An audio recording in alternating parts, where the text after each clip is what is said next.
காமதேனுவின் சிவ பூஜை பண்ணி பயனே கருவூராகும்.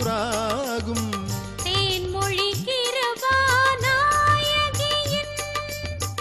காதலர் பசுபதி நாதனின் கழலே நான் மறை பொருளின் விரிவுரையாம் ஞான சம்பந்தனின் நற்றமிழிசையால் ஆனந்த கருவூர் ஆநிலையின் அண்ணலை போற்றி அருள் பெறுவோமே.